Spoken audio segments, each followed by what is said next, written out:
Hi, friends. Welcome to another episode of the 10 Laws podcast with East Forest. I am East Forest.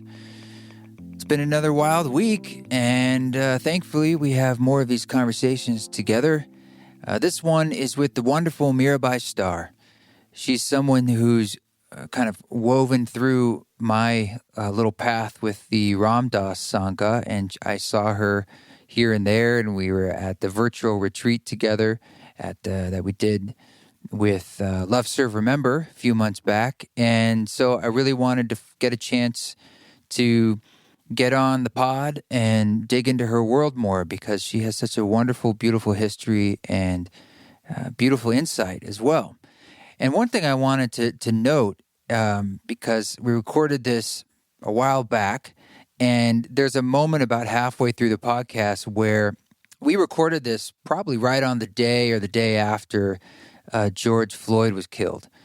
And at the time, neither of us, well, particularly me, I wasn't as tapped into the news, and I was kind of picking up the bits from the just things I heard here and there. And so there's a moment where we're actually like talking about that, but we're just sort of piecing it together, and we didn't even know George Floyd's name in the moment. And we're both stumbling through that, and I look it up, which seems like a remarkable moment now because it's such an it was such an iconic, powerful event that's loudly reverberating through our lives today, which is good. That it's continuing to produce change and meaningful thinking. But I just want to point that out when that happened and why there's a moment where we're like, what is his name? That's why, because it was pretty much happening in real time. So I always have to give that kind of context these days. But otherwise, this week that we're releasing this, then, I've been staying productive, but I've been having my own ups and downs emotionally, and sometimes the times where I kind of have it feels like some people might call it a freak out. I might try to positively spin that and say a moment of new rebirth of the chicken cracking out of the egg and something trying to emerge, a pain point, a nodal point, the pain body, whatever it is, the fire burning the field so we can sow our new crop of our future of humanity. I've had some of that this last week. And I think it was definitely spurred on a bit, here in Idaho and in Utah, the two states I've been in are increasing now in our COVID. And I know that's already happened in other places, but now it's hitting home here. And anytime you're in a family pod, so we've got I'm acting as the part-time stepdad, PTSD, the two kids, Radha, and then they spend time with their dad and his partner. So that's the other pod. So we're all kind of in this pod. And then stepdaughter has a boyfriend. So I guess now he's in our pod. And then they have their close friends, which you try to, manage. But let's be honest, can you manage 16-year-olds hanging out with their friends? No.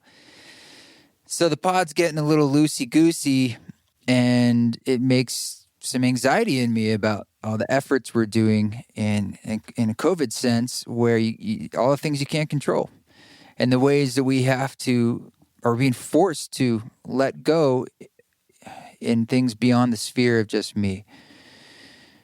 And it's a challenging acceptance of wow, I guess it's sort of like accepting that you have to step into the viral fire, whether you like it or not. And, from day one, that was something that we heard from a lot of the experts. It's it's going to be 60, 70%. If everybody gets this, it's just sort of a matter of time, and we want to slow it down. And I don't know about you, but I've was kind of I don't want to get it. Nobody does. Whatever you think about it, nobody wants to potentially fall ill because it's a freaking drag, let alone how it ruins your life. And some people die, and the economic impact of this in a lot of ways is much, much worse. And there are no good answers here. But anyway, this week, it felt like a shift as we're moving into summer and schools are definitely ended and then cases are rising. It's kind of whoa, we need to reorient the ship here, and I don't always know how to reorient it, and been sitting with that. As I'm sure a lot of you are dealing with all these changes, and there isn't any kind of top-down leadership on this, so it's up to us to figure out what what's right for each of us. And I know that can be hard sometimes. It can be hard. But look, I saw something in the news today about companies that are pulling their advertising dollars out of social media. I haven't looked deeply into this, but I just want to say from a cursory look at it, it's heartwarming to think that why are we waiting for legislation to change or the company itself like Facebook to change their policy, which they haven't done for years. And then all of a sudden there's a collective decision amongst the people who are spending money with them saying, hey, we're not going to give you money anymore unless you change this. Even if that's from popular pressure, it's still, that's what happened. And now they're freaking out, the company, Facebook, and maybe they're going to change. I think it's an indication of how we can do that with other things. We don't need to necessarily wait for, the government isn't passing laws sometimes that 90% of the populace wants. That's not much of a democracy. So it's like sometimes we can do it with the power of the dollar. Sometimes we can do it by bypassing the government in a sense. So I think that's an interesting silver lining or an interesting light in the dark that's been happening. And it goes into this tide of massive change that is happening that at the end of the day is good. Again, it's that field being burned so that we can fertilize. But we're still burning. We are still burning the field, and that's okay. But be careful. We don't all want to get burned and die. We were trying to do something good here too. We're trying to fertilize for something new to grow, something tender. But we're in that process, and we can't see what is around the corner quite yet. But have faith, my friends. Keep walking your walk because it's happening. It is all happening and blossoming as it always has been, but now it's really happening in a stronger blossoming right now. Thanks for everyone who has been supporting this podcast, for those reviews. I know I say it every week, but it really makes a big difference. There's not many things you can do to support the podcast besides leaving reviews and sharing it on social media and sending me a message if you're enjoying things or you have suggestions. I love all that. You can send messages to team@eastforest.org, and you can leave reviews on social media. Just making one and sharing it is awesome. And you can also do it on Apple Podcasts. A little 5 stars or a written review goes a long way and helps me get the guests that you want to see and have the meaningful conversations that I want to have and that we're having together. The retreat in Utah, we're still thinking it over. If we got to shift it or move it or keep it in early October, it's probably going to have to move, but we haven't made that decision. We're still just trying to think of options, essentially. So stand by on that. Anyone who gives a deposit would have the option for a refund or shifting it to the new dates, TBD. And thanks for those, thanks for you guys for purchasing merch things like East Forest perfume oils and the Ram Dass vinyl. It's sold out, but we're hopefully going to press another pressing. It might take a couple months because that's how vinyl is. But thanks for buying the things that you are buying as gifts or for yourself, because it's one way to help me support this whole ecosystem. Yeah, a lot of my merch is sold typically, most of it, at shows on the road. And because I haven't been playing any shows, not selling as much. And I don't always think that the world needs more stuff, but I try to make things that are meaningful and can help awaken parts of that inner space. That's why I like scents and, of course, music. But maybe we'll have some more fun stuff coming up soon. But there's a new item. There's a flash drive that has music for mushrooms, a soundtrack for the psychedelic practitioner in high resolution, like super high 24-bit waves. So that's the only place you can get that because it only fits on a flash drive because it's such a massive 5-hour album. But that's a new thing I put up. And if you're interested in that, check it out, eastforest.org. Okay, so let's get into this conversation with our dear friend, Mirabai Starr.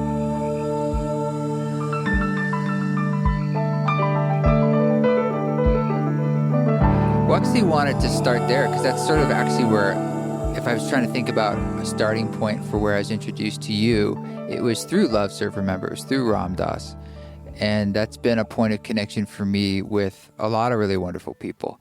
And so, there's still, I feel like, many people in that orbit that I would love to take the time like this to just be able to connect and say hi and to be able to explore a bit more like your own history. So maybe a great place that would help me, give me some context, and maybe the listeners too.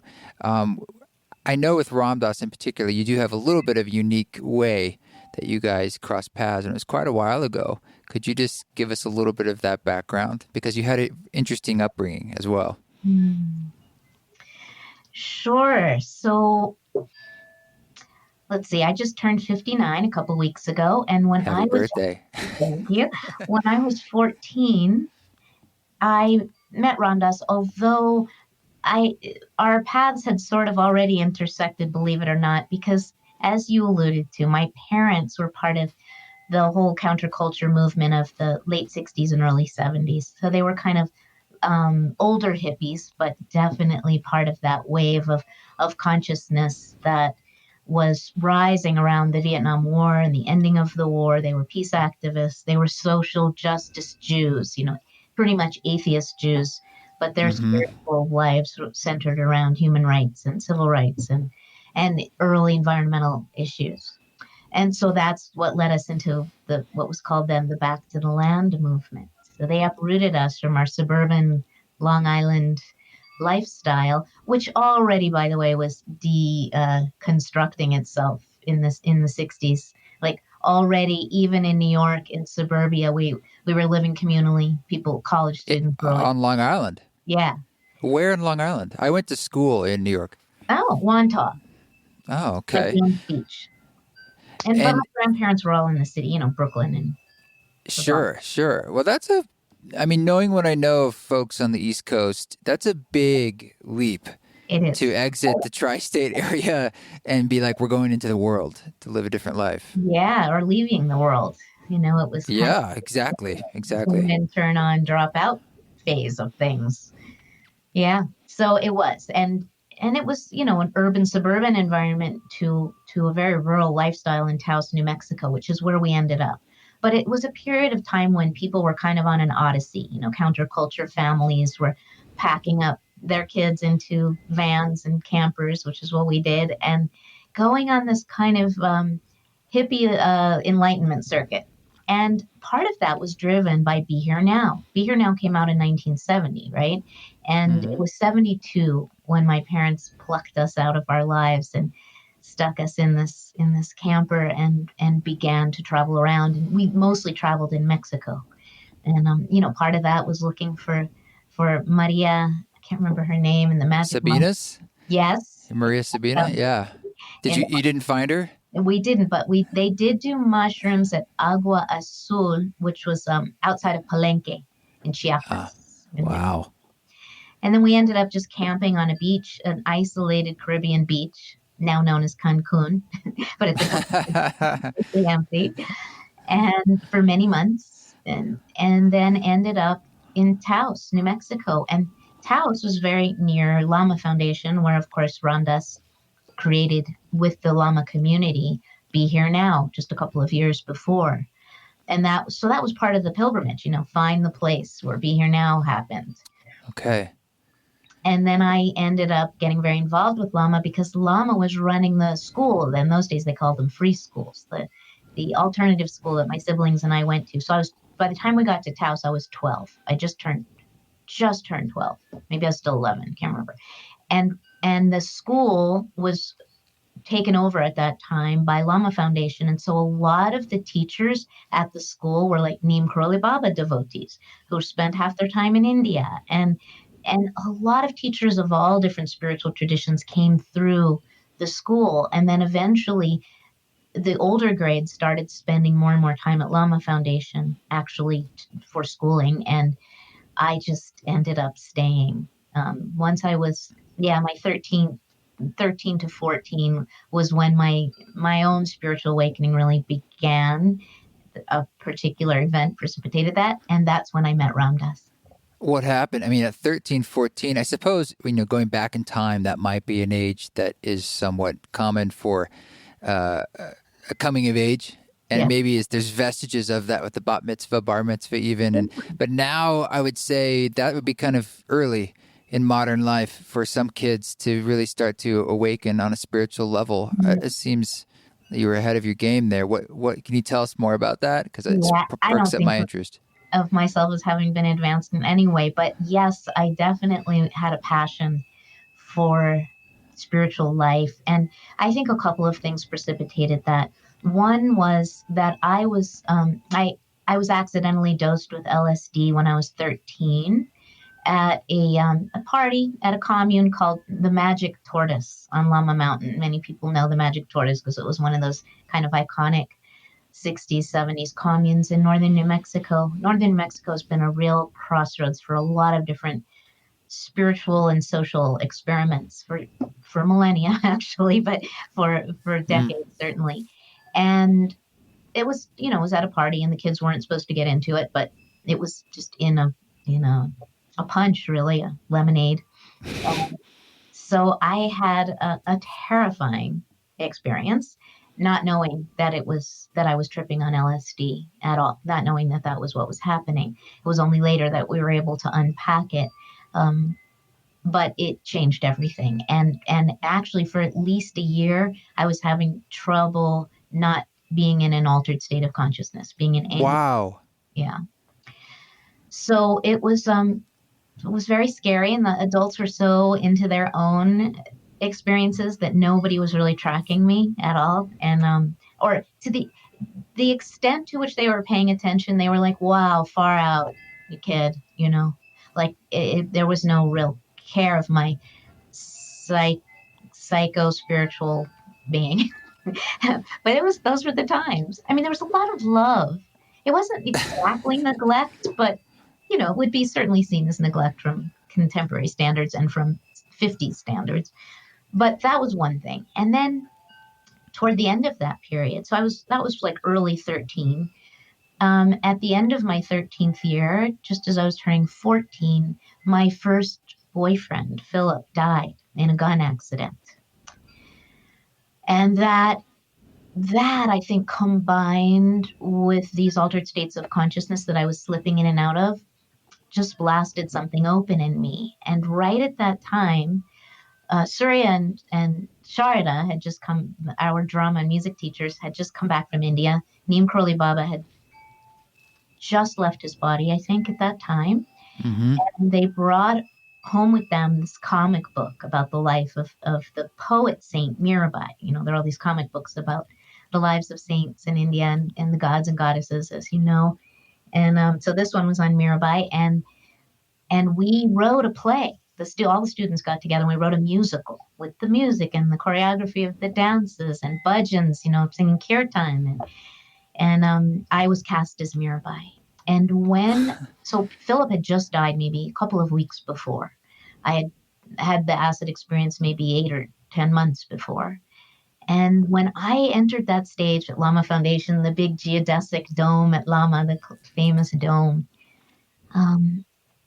I walked onto that stage. I'd just been dressed in this beautiful wedding sari, and I sang my first opening song of Mira calling out to Krishna, God of love.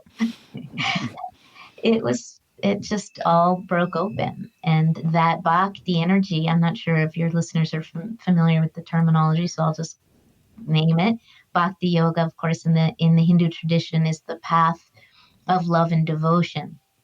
Yoga meaning path to union.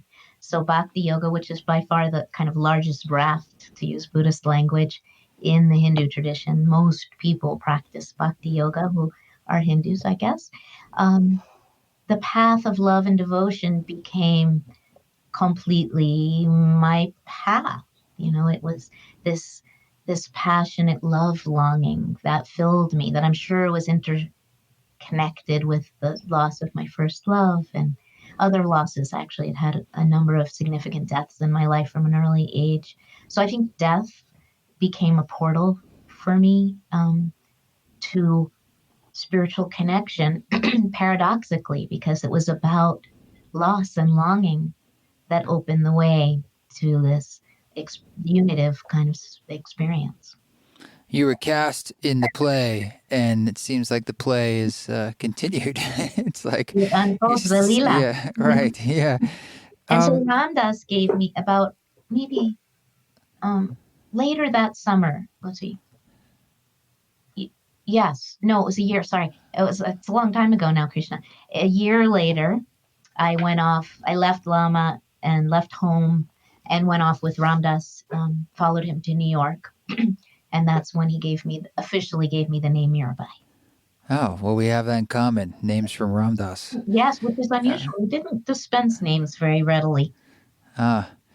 Yeah. Well, I mean, I suppose in some ways my story is so different because I didn't meet Ramdas in person until the end of his life, the last 2 years of his life. And then it was like this very rich experience. But you were such a gift to him, Krishna. Such a gift to him. oh, he is such a gift to me. He's all over the place here and with pictures and I feel like it's still unfolding so much in my life. That experience, it still feels very alive in the way that it's continuing to unfold and resonate with people, but in a very alive way. Yeah. And it's kind of, it has new meaning, the things that he chose to speak about in our recording sessions. That was in when was it, 18, I guess? Yeah, 2018, the summer. And it has a fresh meaning after he died, right? When he's there talking about death and all these things. And it's like, but it just, obviously it has a different context and power, thinking about how close he was to that edge. And then now in this COVIDian space that we're in too, this like the deeper, larger death and transition.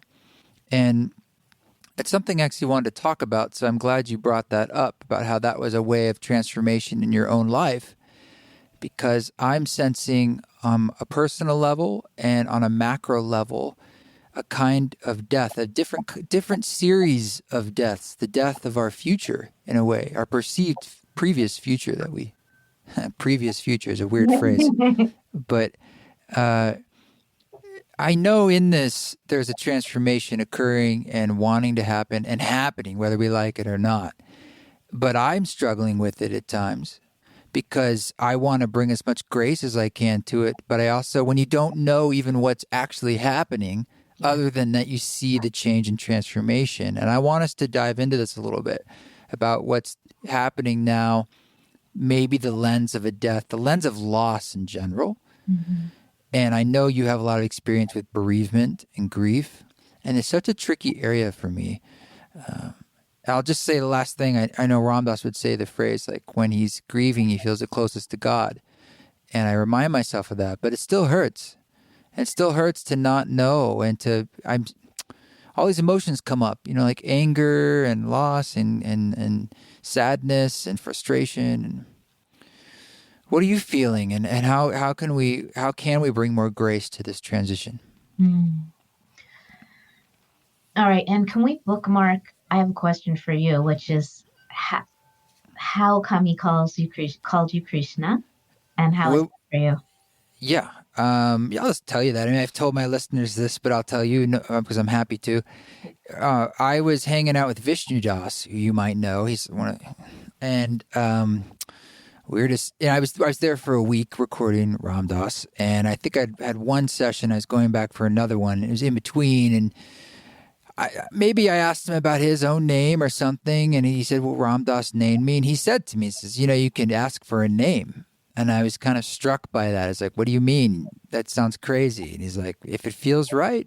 And he just kind of left it like that.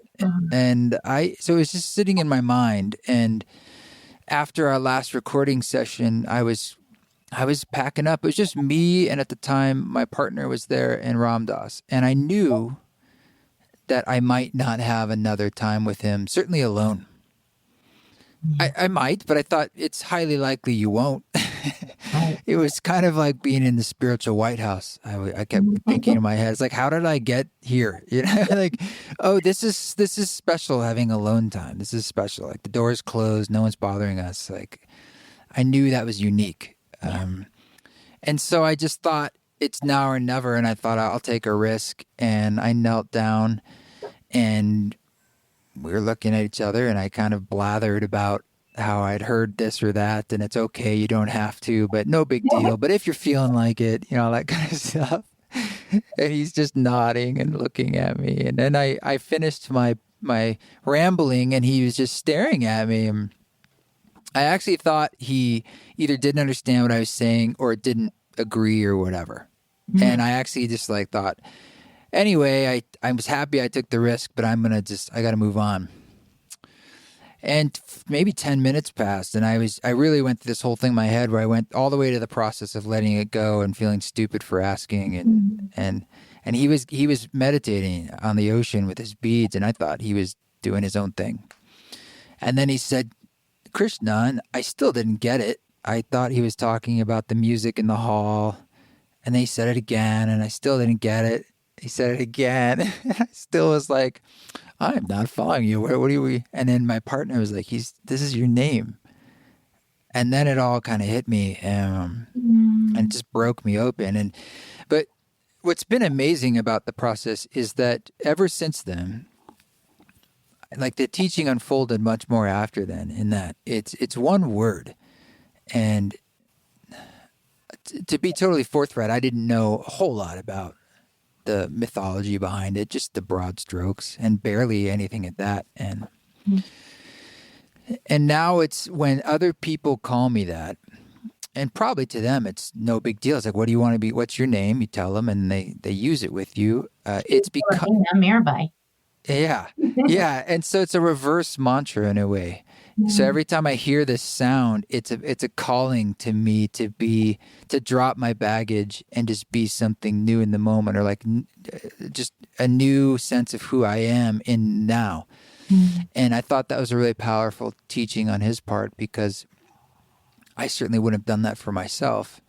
And out of love, we didn't know each other that well. We knew each other on a soul level, but we didn't really know each other. And he just offered me that gift, and it's been unfolding and unfolding and unfolding, and will continue the rest of my life. Yeah. And that's where it came from. Beautiful. So. Beautiful. Thanks for sharing that. It's nice to have a conversation. I do a lot of holding forth, so I like to be much more of an exchange, and I was curious about that. Yeah, and he named my partner Radha, which I thought he thought was hilarious, and so it is. Yeah, that story is a little fraught, but I'm sure you've been exploring it. Yeah.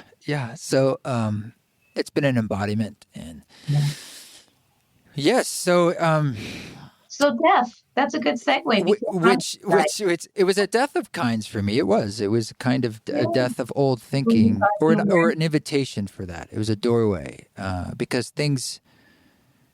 I mean, I want to let you answer, but I was actually just talking to my friend yesterday about how death is not something that's gone. It's more something that you live with in a different way. Like you loosen the grip, because things continue to live with you, just in different forms. And maybe that's what's happening right now, is we're like holding on to certain things. Yeah. I'm not sure. Yeah, I think you're right. I think there's a death happening, and some of us are really excited about it, and some of us are terrified, and some of us oscillate. Yeah. What day is it? What time? Yeah.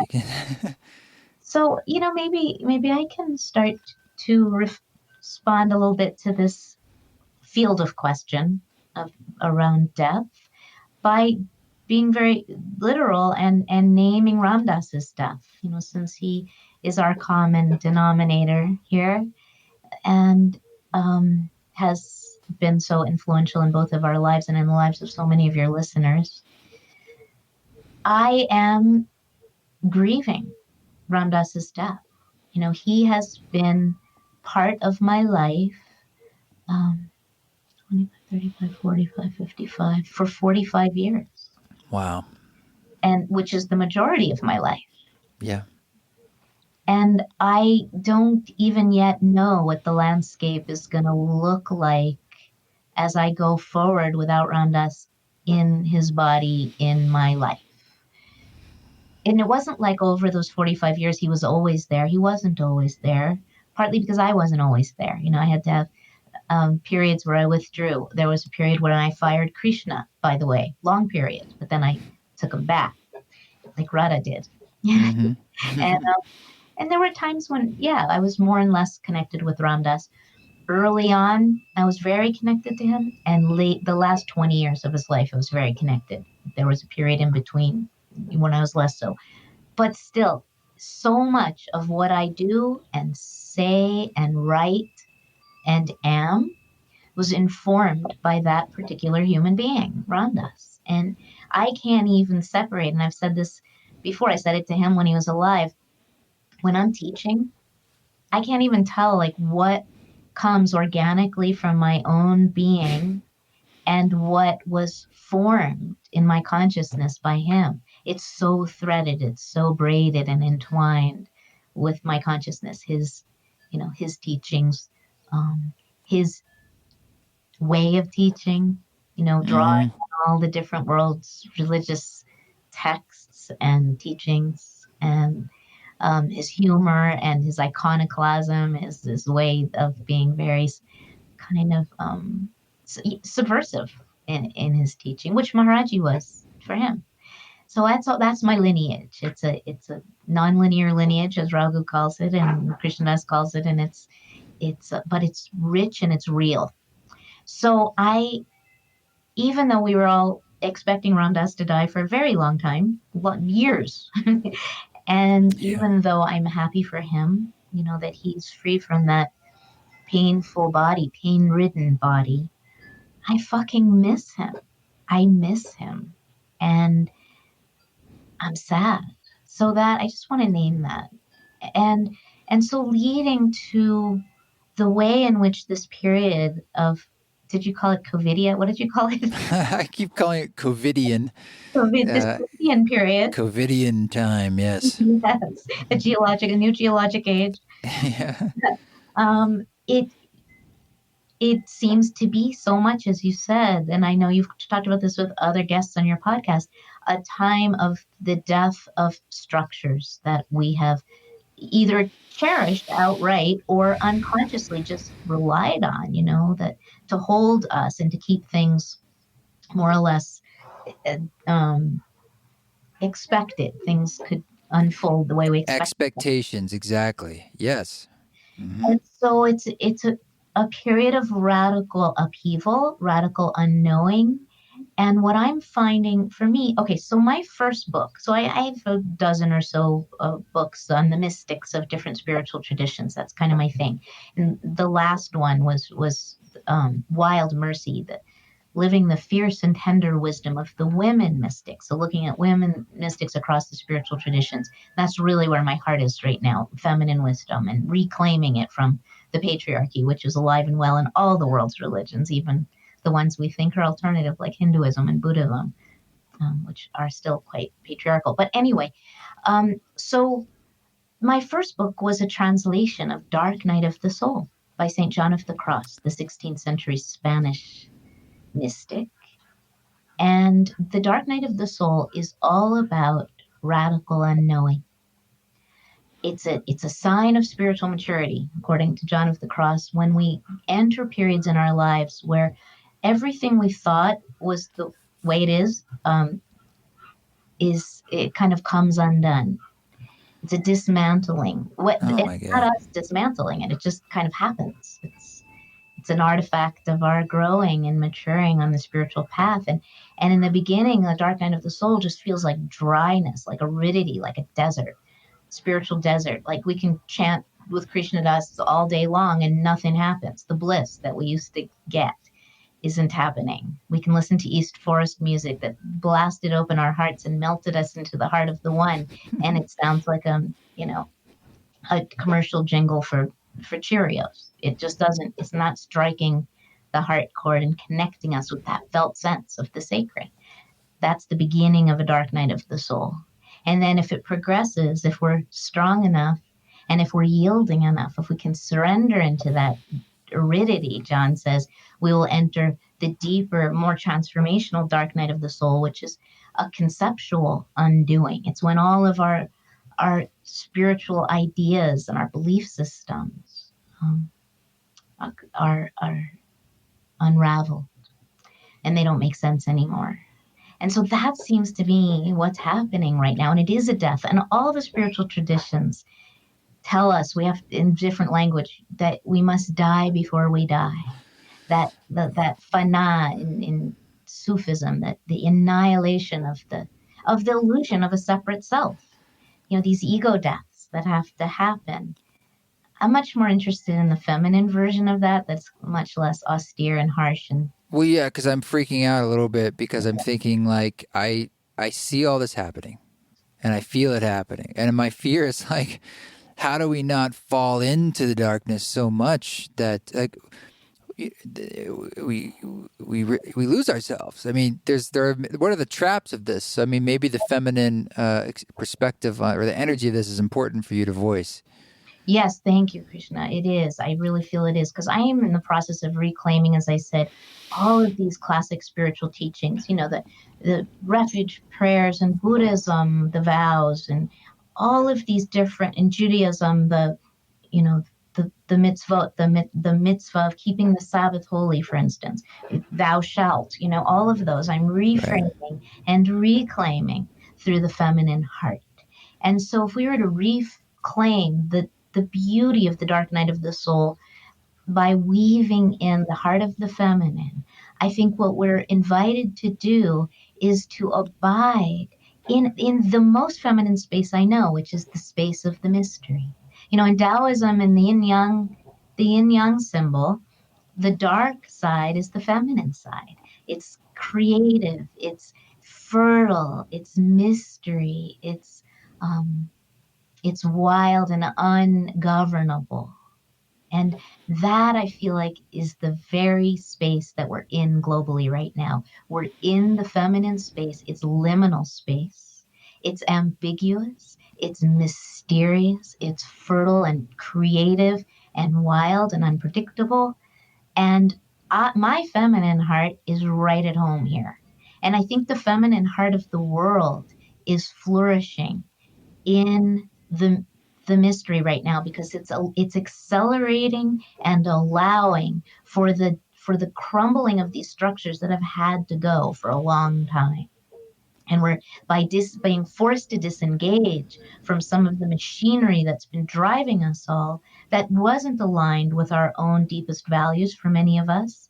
Now that we're forced to let go of some of those things, I think we're recalibrating as a human family, and so that we can re-engage more consciously and more lovingly.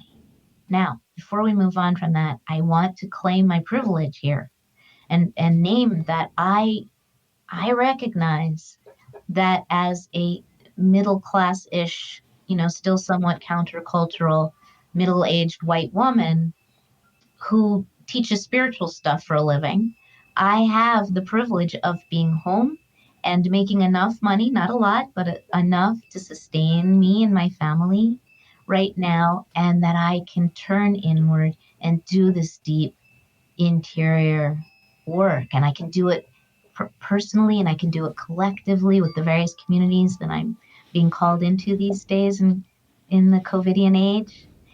And I know that many people don't have the privilege of doing this inner work right now. So here's what I want to say to those of you who are grappling with that. Like, I can't tell you how often, every day, people say to me, I feel so guilty because I'm doing fine and I'm actually enjoying this period of rest and renewal, and I'm doing more yoga and I'm writing and I'm painting, and and I know people are suffering. And here's what I feel so strongly, is that for those of us who do have the privilege of yielding to this unknowing right now and being more still and reconnecting with our creativity, music, art, writing, whatever it may be,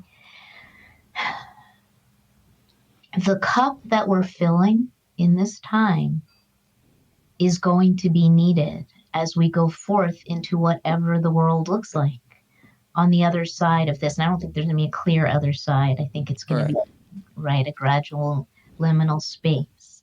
But that our renewal and our reconnecting with our deeper selves and our creativity and our joy is exactly, and our equanimity is what will be needed going forward. And I just want to end this by saying John of the Cross, when he talked about the dark night of the soul and how harrowing it can be to feel disconnected from God or to feel like all your belief systems are not holding you up anymore, he said, when we surrender to this space, it's not empty at all. It's overflowing with what he called a kind of ineffable sweetness, what you called, Krishna, grace or graciousness. So it's hard Ineffable sweetness. Well, thank you for sharing that. What comes up for me is for the dudes out there who are maybe embodying their masculinity that perhaps is in friction with this darkness, the feminine darkness. I love this idea of the fertileness and the grace and the sweetness of the darkness.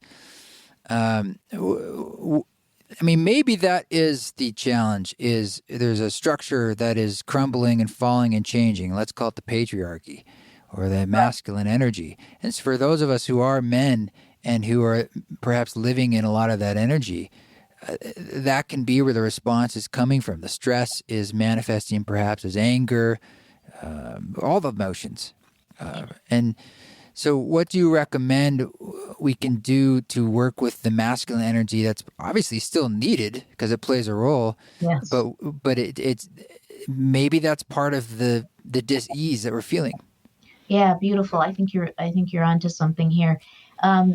Couple of things. One is that, and this is familiar to everyone. I think we all have masculine and feminine energy in ourselves, and some men have lead more with their masculine, and others lead more with that feminine energy that's more real and alive for them. And we all know women who lead with a kind of patriarchal style, and so just want to acknowledge that. And people of all genders and people who do not identify with a single gender, I think find themselves at various times leading with one of those energies or another.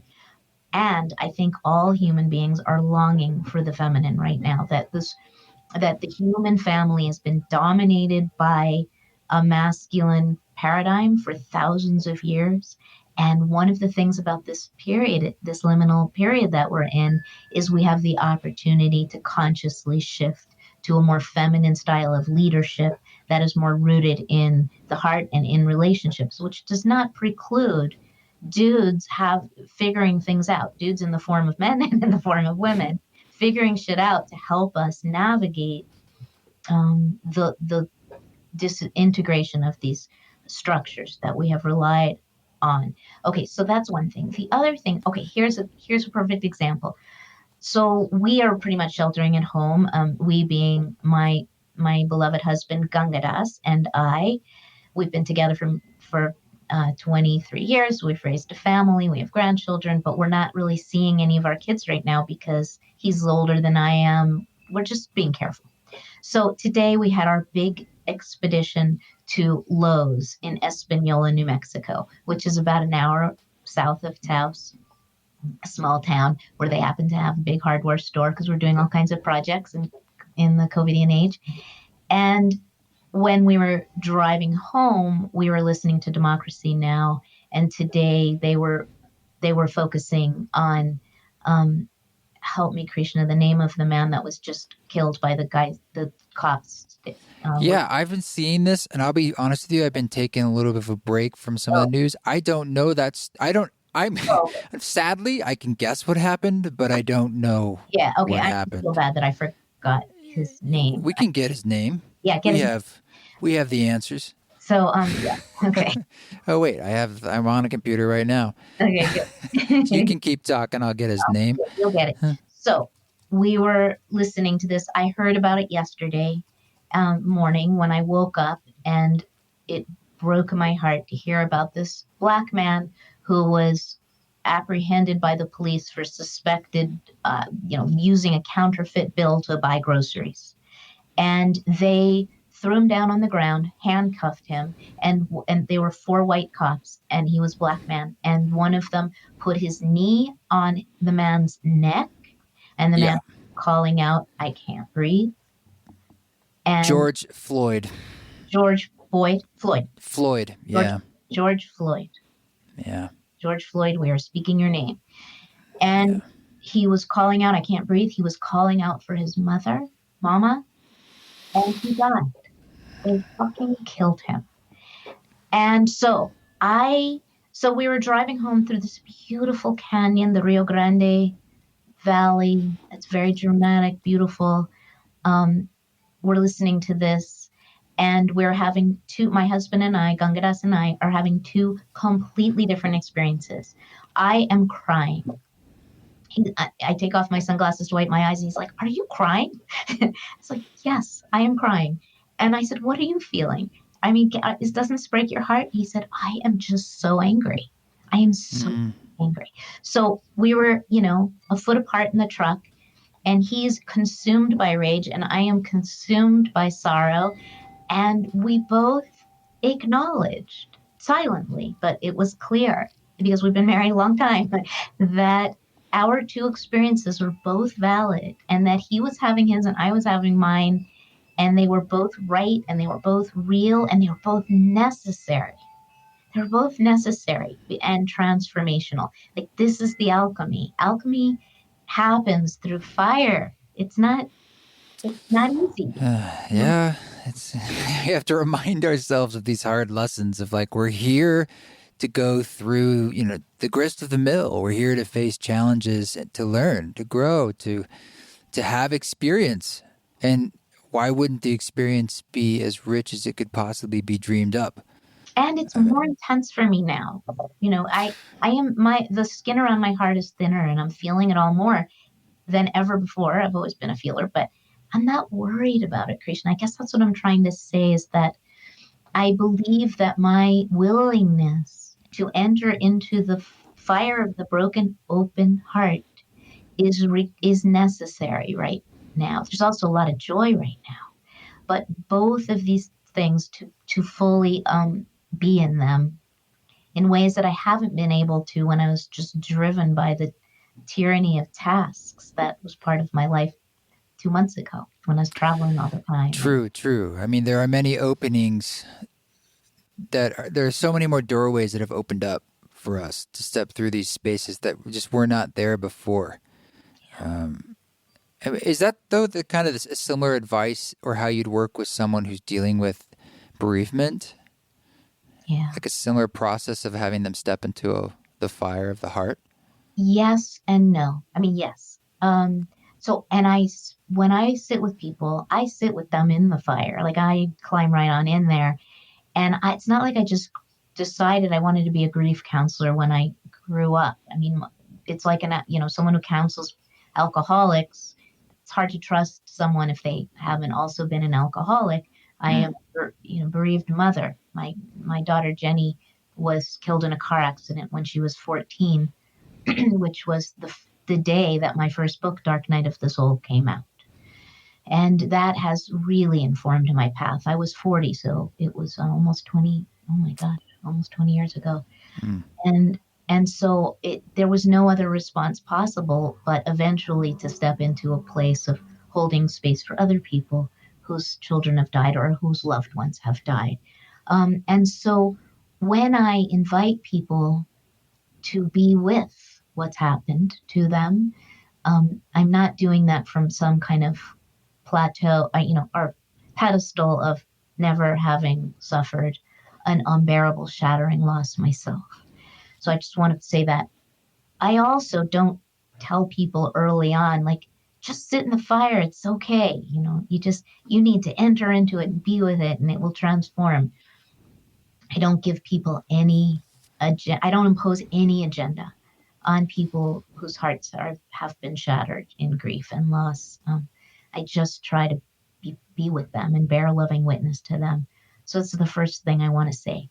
But I, through my own experience, discovered that very delicately, gradually, with tons of self-compassion, found that I had to enter fully into my loss when my daughter died, partly because I wanted to honor her and I didn't want to check out. I didn't want to not feel it.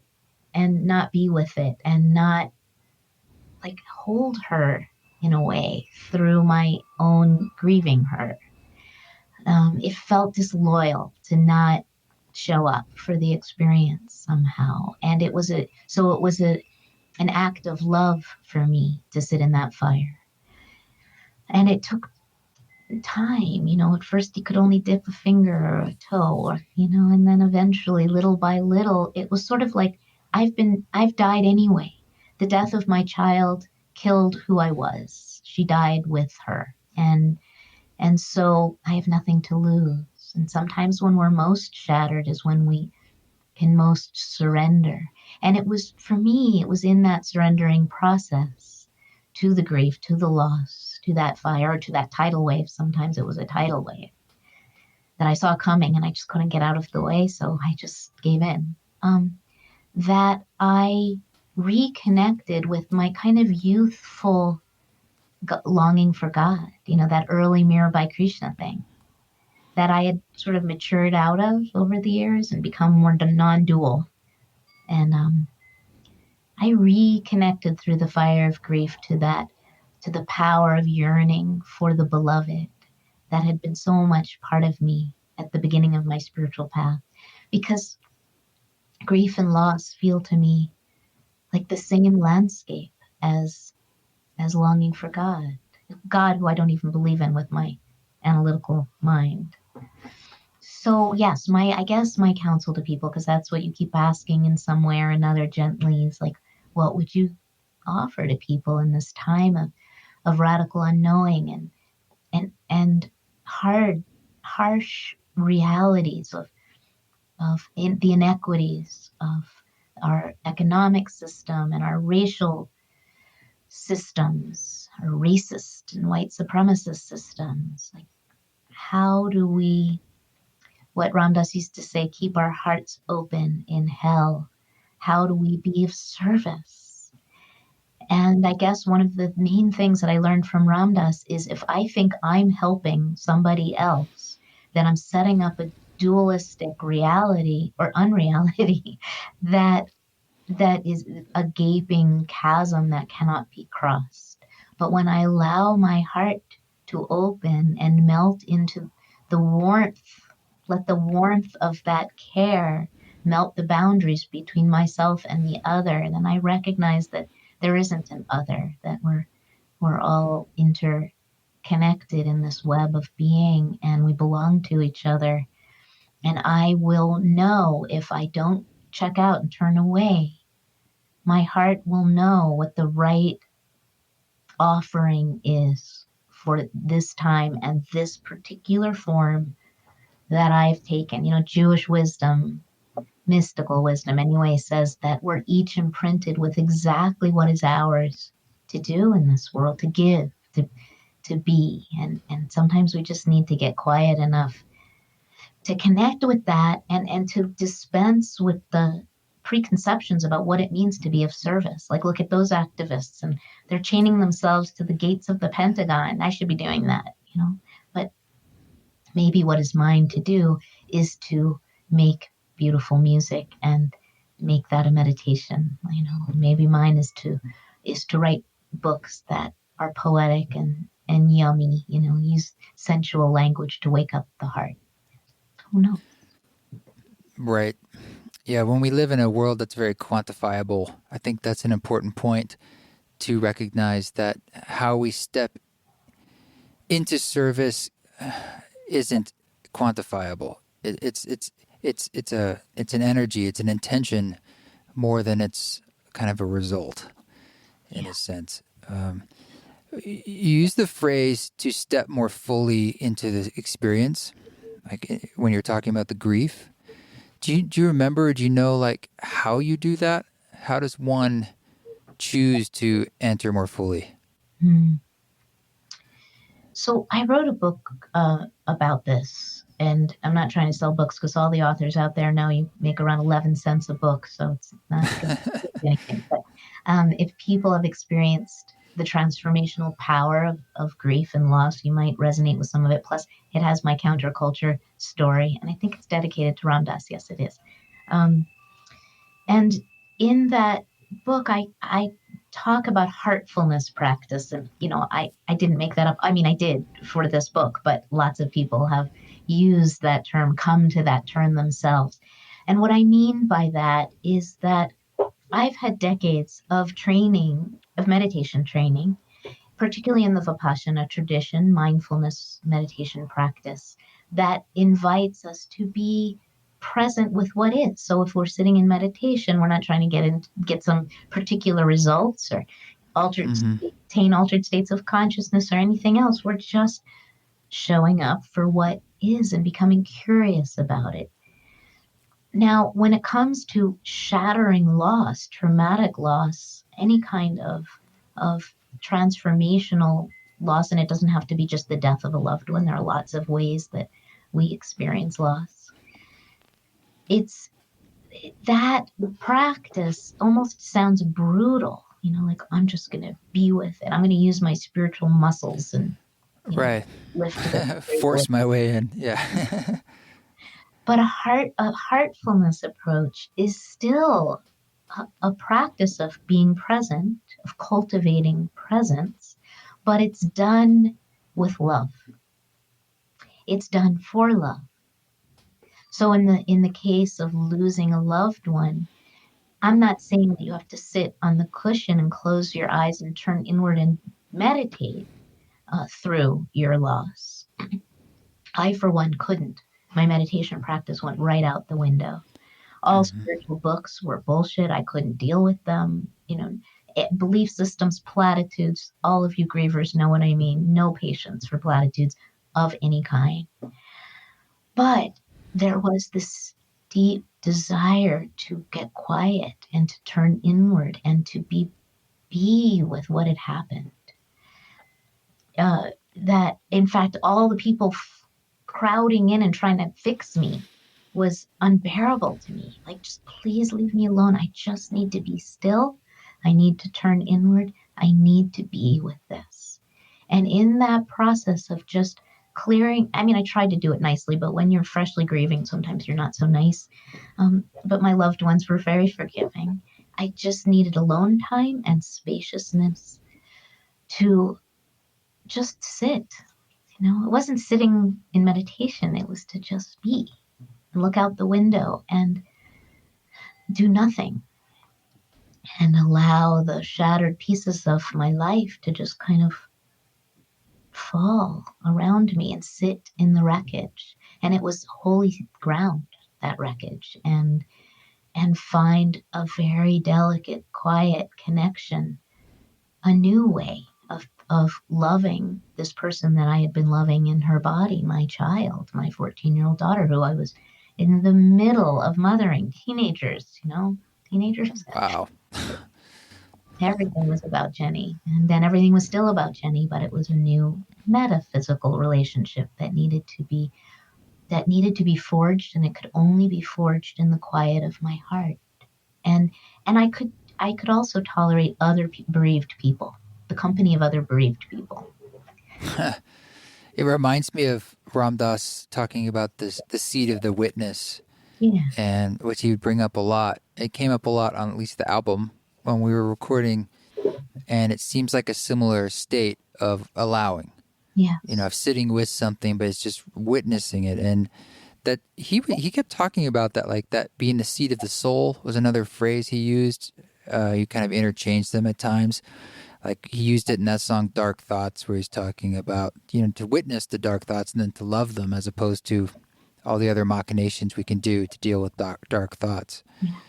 And that's something I keep coming across in my own life since then. It's this sort of idea of being in the seat of the soul and watching the show go by. And now, easier said than done at times, but it's a powerful vantage point to try to be in the place of witness, because it feels, just the fact that I can even do that, like who's witnessing what, and it's sort of in itself starts to prove something to me of like, oh, I guess that's the show.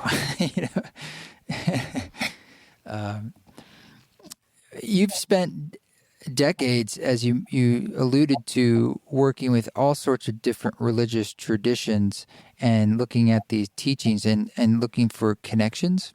I've read that that's something of your work. Mm-hmm.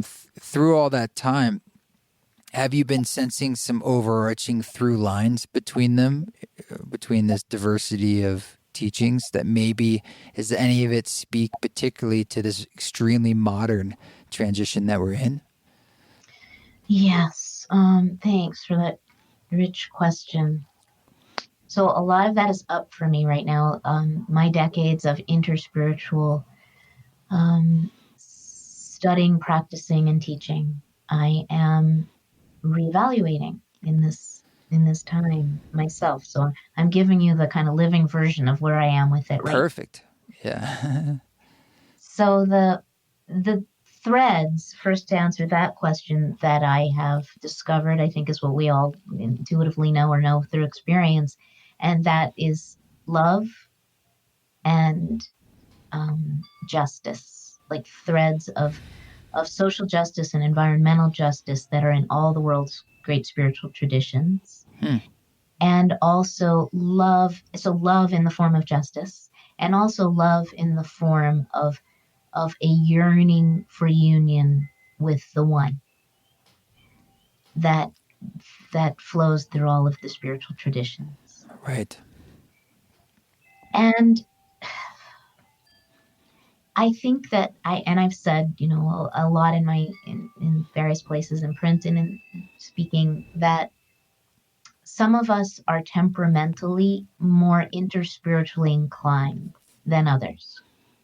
Others are more sort of built to pick one tradition and set down a deep root, Zen Buddhism or Christian, Christianity, Christian mysticism, or whatever it might be, to just anchor ourselves in a particular spiritual landscape or space. And I call those people the keepers of the jewels, because I think it's really important to safeguard the beautiful treasures that lie at the heart of all the world's spiritual traditions. And then there are people like me who respond, whose hearts naturally kind of open in the presence of the sacred all over the place, in all the religions and all the spiritual traditions. And people like me find it impossible to say yes to one tradition if it means saying no to all the others. So I think that's kind of the way, like, some of us just are. And I think a lot of you are listening go, yeah, I've always been that way. I've always, loved a good Passover Seder, and then going to Mass at the Spanish Mass at the church in San Francisco. And I, Neem Karoli Baba is my guru, and I have a Buddhist meditation practice, and I do sweat lodge and so on. And they're all streams that originate from and flow back into the same pool of truth. But here's what's up for me. Okay, right now in this time. One thing is, I think the world's religious structures are falling apart anyway.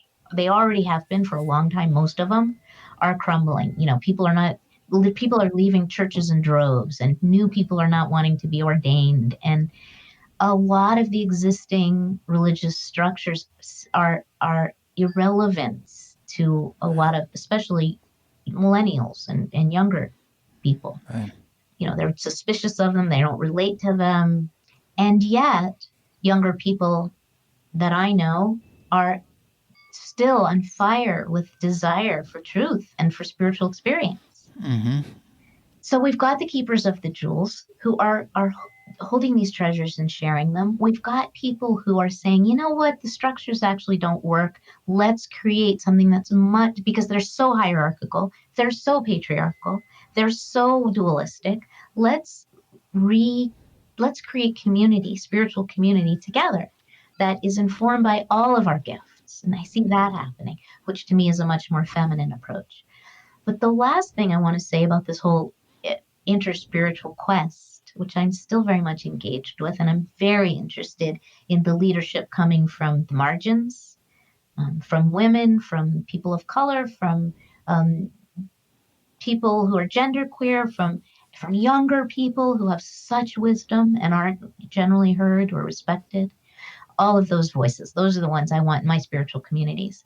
But I think we have to be careful also about cultural appropriation during this time. Like, I have been blithely helping myself, I've noticed, to the spiritual, um, um, what would you call them, resources of all of these different cultures. I'll take a little collie here, and I'll help myself to some white buffalo calf woman there, and I'll just, take all of these. I'll draw the nectar from all these flowers. I'll turn it into my own version of honey, and that's fine. I'm entitled. And as a white woman, I mean, Judaism gives me a little bit of a marginal experience, but not enough because I have white skin. I am starting to recognize my own inherent white supremacy and how I have, as an interspiritual teacher, encouraged other people to help themselves, other white people generally, to help themselves to all of these different cultural treasures. And so I'm reevaluating that right now, Krishna. At the same time that I feel like the old structures have to go, a new spiritual landscape is emerging. It is much more interconnected, and it is more feminine, and it is more collaborative and relational. And I think we have to be super conscious and respectful of the traditions that we are drawing from as we enter into this new spiritual landscape. Thank you. I was speaking to Bayo Akomolafe. I love Bio.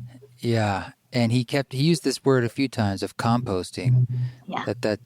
Or this other idea of the metamorphosis, and both of them are speaking to this idea that as opposed to taking something and taking it apart and building a new house, it's actually transmuting into a new thing, like chemically, structurally, on its most basic level. Mm. And that is a necessary process that is happening. So it's sort of like, out of respect, we are allowing it to compost by bringing it all into the garden to compost. Yeah. And I feel it gives us a little slack to say we're standing on the shoulders of giants by, honoring how it's the soil that new things grow out of, all of it, and so it again speaks to how we began this, or I did, where we don't know what's going to grow fully. Everyone can take a good guess, and some of them might be right, but we don't. It's not here yet. It's still emerging. It's a process that is still becoming, and we're very much in it, as we always have been. But it seems like we're in a nodal point now that is much more pronounced than before, and we're all experiencing it sort of at once, which is extremely unique. One person is in a kind of grief, and normally in life, another person's in a whole different experience. We're all just doing everything all at once on the planet. But right now, there's one thing tying us together. And I don't know if there's been a moment like this in human history that we all knew about. Now can all communicate about it and spread the information around the globe. It's very unique in how we're tensioned together with these tubes of the internet, so we can all just sort of like hive mind it all at once and have podcasts and all the information, and then the virus itself has its own transmission system to go around the planet just like the internet, but it's us being busy and flying everywhere, Yeah. So there's a lot of poetry to it as well. Totally. Mm-hmm. Beautiful. If we could somehow just surrender and celebrate. I know it's hard and terrible things are happening to our beloved human family, and beautiful things are also happening, and the earth is taking a breath. And I, for one, am excited about the possibilities going forward, of the rising of loving consciousness that I see. I know there's some horrible stuff also rising, people being brutalized by police, and a certain leader in a certain world power who every day does as much damage as humanly possible. All of those things are true too. But I believe, Krishna, and all of us, in the prevailing power of love and connection that I see rising everywhere right now. Yeah. Yeah. Well, all those things you spoke to are they're tilling the compost for us. It's the fire to help it burn in a way, the equal reactions. So thank you for bringing it around there. And this feels like a good place to tie things up. How can people dive into your world and the richness of all this work that you've produced? Well, thank you for asking. You can just go to my website, mirabaistarr.com, and all my books are there, and all the events that I was doing that aren't happening anymore. So a lot Yeah. of it is online. But what this time is giving me is a new chance to write, and I am writing, and it's very, very exciting to have the space to do that right now. So yeah, just my website, mirabaistarr.com, or just Google me and you'll find stuff. Sounds good. And it'll be, of course, be in the show notes. But Thanks. thank you very much for giving us your time and sharing some of your thoughts. I hope we can do it again sometime. Well, I love your work so much. It's so resonant with my heart. Thank you. Thank you. That's very sweet of you to say. Thank you. You're welcome. Thank you, Mirabai, for taking the time to come on the show. I really enjoyed getting to know you better after these years of crisscrossing from afar, and I really appreciate the conversation. Thank you. This song that you're listening to in the background is called Inward, and it's from a lesser-known album of mine called Portlanders that was from a long, long time ago. It was a live ceremony that I did in Portland for a few people, and it turned into a little album. This particular track is the first track on the album, and like I said, it's not one that gets a lot of love in the back catalog, but just wanted to kind of dig in deep and share that with you. So we're just going to keep on keeping on. You keep your head on straight, keep your heart centered towards your North Star that you have to choose. But keep walking your walk. Don't take any shit, my friends. I'll see you next week. Do it with grace, my friends. Do it with grace.